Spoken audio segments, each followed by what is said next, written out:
Transcription passes, speed 100. Ready? Start. The Government of India announced the Northeast Industrial Development Scheme needs 2017 with a validity of 5 years. In the last 4 years, the state of Meghalaya has got a meager investment of rupees 25 crores only. There are many lacunae in the needs 2017.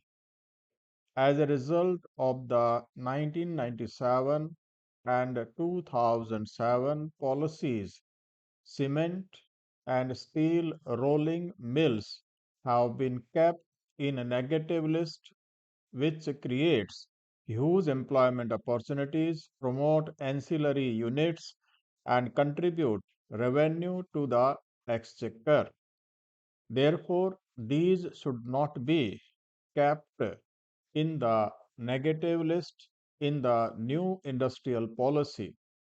In view of the difficult terrain and legacy of conflict and insurgency, I urge the government to launch an exclusive industrial policy for Northeast and extend its period minimum to 10 years. Moreover, migration is the biggest challenge for the region. Government should consider to start some special incentives for development of sectoral parks and commercial infrastructure, etc. The industrial policy should be exclusive for NER and central GST and IT exemption must be 100% to the northeastern investors.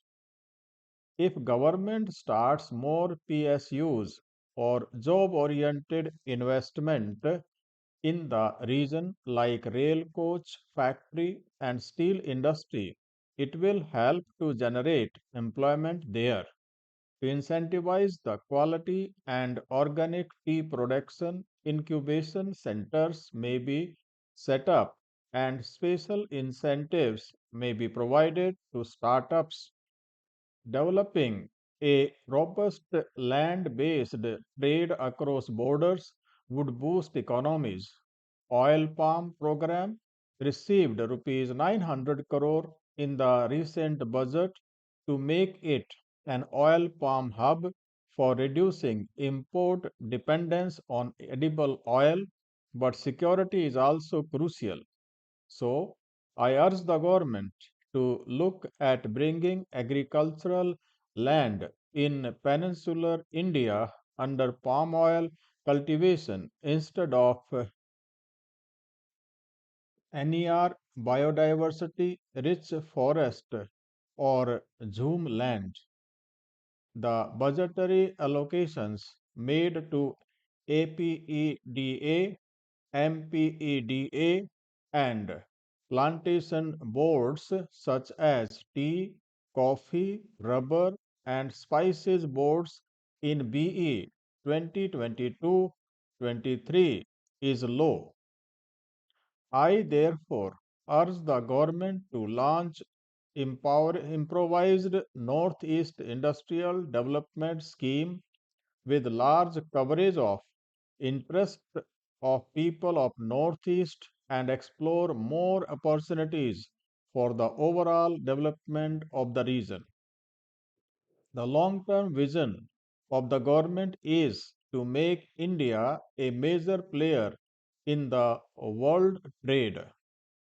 However, all existing industries, particularly the small, medium scale industries which thrived for several decades, are in deep dilapidated condition. The global outbreak of coronavirus has adversely impacted businesses in India across sectors. All we require is compassion, collaboration, and the government will. But this government lacks all three. We need to fast track negotiations and sign free trade agreements FTAs with major buying destinations like the EU, the UK, Australia, and others. The DGFT is meant for facilitating exports and imports. Unfortunately, their sudden policy decisions have become a big deterrent to imports and exports. The government needs to change its attitude. There are commodity boards for spices, coffee, tea, turmeric, cardamom, etc. There is an urgent need for testing labs in the local areas where they are grown. The exports of these agro products are facing huge problems due to adulteration and use of banned chemicals as fertilizer and pesticides. For this, the government should conduct an IEC awareness program for farmers so that they will not get into such trouble in future. Several export promotion council conflicts have become outdated and redundant. There is a need for quick disbursal of additional loans to MSMEs. The banks ask too many questions and lay too many conditions. India's trade with foreign countries should be balanced with respect to exports and imports. But unfortunately, over a period, India's dependency over imports is too high. The over dependence on China for our country's imports is providing some advantages to China in geopolitics.